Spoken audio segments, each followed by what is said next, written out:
when I decided to run for presidency 2027, yeye ni mmoja wa wale ambao nilisungumuza na wao, nikaomba ushauri wao, na aliniambia kwa sababu alikuwa mtu ya human rights na anajua hiyo ndio mimi nafuatilia, angeniunga mkono mpaka mwisho. Kwa hivyo nimempoteza mama ambayo ni dada yangu, nimempoteza maefota, na nimepoteza mtu ambao angesimama pamoja nanyi. Nataka kuambia kitu moja.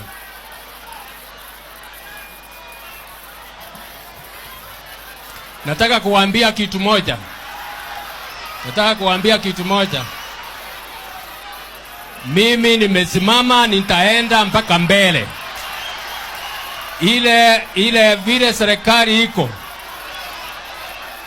vile serikali imeendelea, ile wizi ambao inaendelea, ile kutatii sheria ambao unaendelea, nitafuata mpaka mwisho, na mimi nitasimamia haki.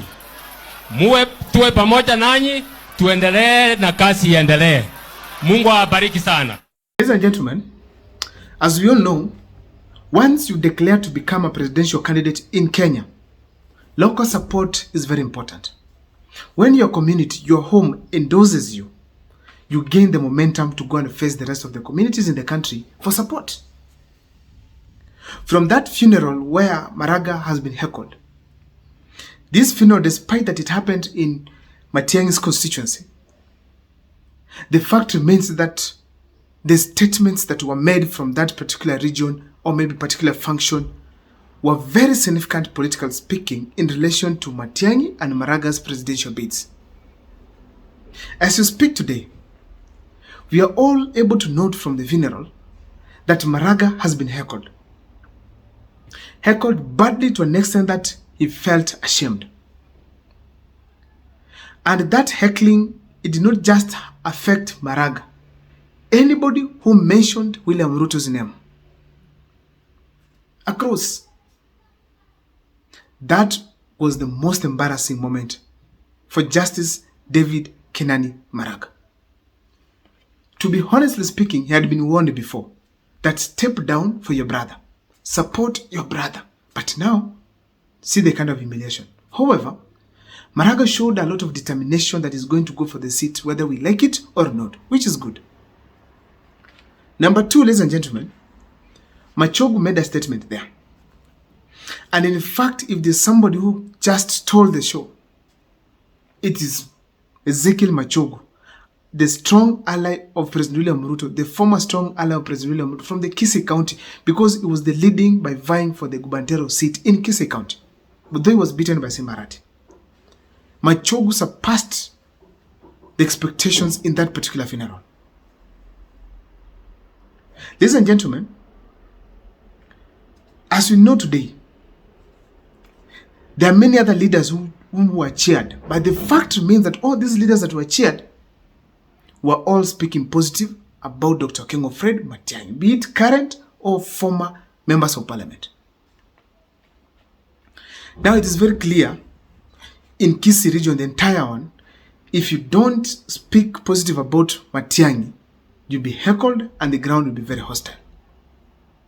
Despite the hostility, of course, William Ruto's men had a chance to also make a two-term statement there, like now Japhet Nyakundi. That was okay. Let me first tell you this. The funeral was of a lady who was very known from Gusii region, among the top ladies. She recently died. And people went there in large numbers because of her role in the community, in the society. So therefore, all the leaders that were there maybe by connection on one way or the other, including the former Kisii County Governor, James Ongwae. Ladies and gentlemen, so from this funeral, what were the big lessons that we were able to borrow from there? On this particular video, that is what I want to take you through step by step, because I have about 5 of them that I want to share with you. But before I take you through, if this is the first time you're watching my videos at Mukwa Times, please, ladies and gentlemen, feel free to subscribe, like, and comment, because that is the best support you can always give this channel. Without much wasting of time, allow me to dive into this topic here today. Number 1 lesson. Gusii community, I mean Kisii, Nyamira, and those living in diaspora, either locally or internationally, they are all locked behind Dr. Okengo Fred Matiang'i. Why am I saying this? In this particular funeral, Matiang'i did not attend. And we don't expect him actually to attend any funeral anytime soon. The reason being, the Gusii funerals now are above him. Let me say it's good to condole with the people, but he must not be there physically.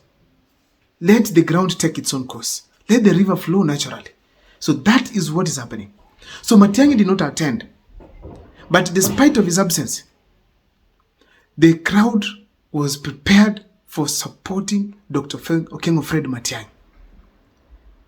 That's a clear indication that despite his absence, Matiang'i has not been participating locally as such. As you speak today, he came to Kenya. Within almost less than a month, he went to the US again. As you speak today, he's doing his campaigns in the US. It's not local here, but see the kind of effect that is in Kisii region. Huge and immense. And in fact, I'm telling you, Kisii is just a sample.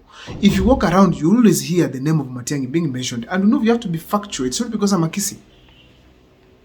It's now the conversation between Matiang'i, Kalonzo, and Gachagua. That is the conversation across. Someone can give you reasons for Gachagua, but tells you the why he does not prefer who? Matiang'i. Another one can give you reasons for Kalonzo and tells you why he does not prefer the other two. Another one can give you reasons for support for Matiang'i and why he does not prefer the other two. So the conversation is across the country that these are the 3 leaders that were expected to take on President William Ruto in 2027.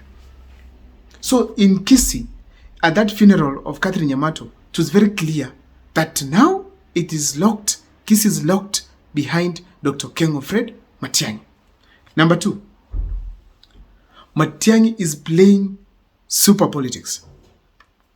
Genius one, very unique, smart politics. In the sense that we all know that Matiang'i does not have an army. There's no army that is around him that we can say that this army Matiang'i has, they will always represent him at some places. No.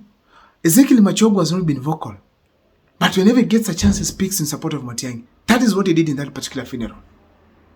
When he goes to other parts of this country, he does the same thing. But it's not so common with the Matiang'i around him. Actually, I don't think they have spoken in one platform so far. A clear indication that Matiang'i is playing politics from a distance, but it is becoming more effective. It's smart in such a way that he avoids the common engagements, in that you are here wrangling with the people right, left, and center. Imagine Matiang'i sitting and being advised by someone like Japhet Nyakundi. It doesn't make sense. In fact, imagine Matiang'i being lectured by Osoro. It doesn't make sense. But now him avoiding and giving some people to come up and support him on their own. That was smart. So that they don't feel like they own him. They can go with the crowd, because whoever was there now can tell that you cannot go against Matiang'i in Kisii.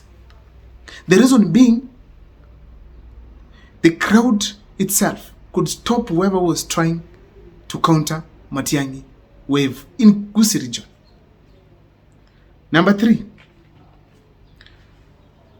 re-election of leaders against Matiang'i in Kisii is going to be an uphill task. You can be elected, yes, for going against Dr. Okengo Fred Matiang'i in 2027. But if you're going to decide to choose a ticket that is against Dr. Okengo Fred Matiang'i, it's not going to be easy as that. Because the crowd is saying, even if you're bringing this, give it to Matiang'i to give us. Do it through Matiang'i. There's a gentleman there, I think it's the governor of Nyamira County, even tried to say that the UPA party is going to support Matiang'i. He said, and then I had someone from the background saying, Matiang'i has not said it. He's the one to say it.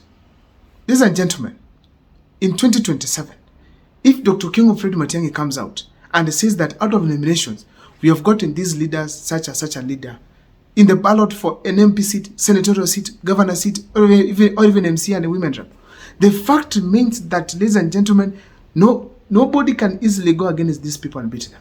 it will be a terrible, terrible mistake you can make to go against them, because the wave is seriously sweeping across. Another thing I'm able to say is this. Senator Ongeri is so much respected. He was given enough time and the people listened to him well. And I think it's high time for him to become the official elder and spokesperson of the Gusii region, who will give direction on where the country is heading to. As we speak today,